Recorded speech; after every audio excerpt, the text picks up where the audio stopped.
কৃষ্ণ মোৰ শহুৰদেউতাই কৈছিল ঘৰখনতকৈ পবিত্ৰ তীৰ্থস্থান ক'তো নাই।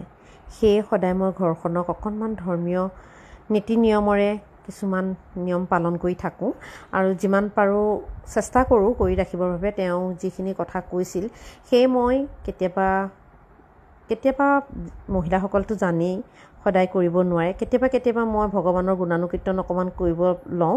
জনাই নজনাই তাকে ভাবি তেওঁ মই ঘৰখনত অকণমান এটা ধৰ্মীয় মনোভাৱ লৈ ল'ৰাকো সেই শিক্ষা দিবলৈ বিচাৰোঁ।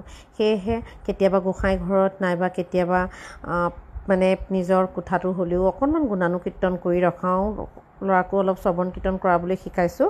যি নহওক আৰু সেয়ে আজি গধূলিও তেনেদৰে মই অকণমান পাঠ কৰিছোঁ বোৱাৰীগৰাকীক লগতে লৈ, কাৰণ তাইকো শিকাব লাগিব। মই শহুৰদেউতাৰ পৰা বা মাৰ ঘৰতো মই মা পঢ়িছিল তেতিয়া বহি আছিলোঁ আৰু এতিয়া ভাবিলোঁ তাইকো লগতে লৈ পিনে অকণমান ঘৰখনৰ সকলোৰে মংগল হওক সেয়ে কামনা কৰি অকণমান গুণানুকীৰ্তন কৰিবলৈ লওঁ।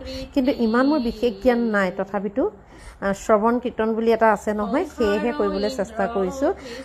যি নহওক বাৰু আজি আপোনালোকৰ আগতো মই অকণমান শুনাব বিচাৰিলোঁ মইনো কেনেদৰে কৰিব পাৰিছোঁ নে নাই পৰা। যিসকল বিজ্ঞ তেওঁলোকে যে মোক জনায়, কিবা ভুল যদিও হয় তেওঁলোকে দেখুৱাই দিয়ে যেন।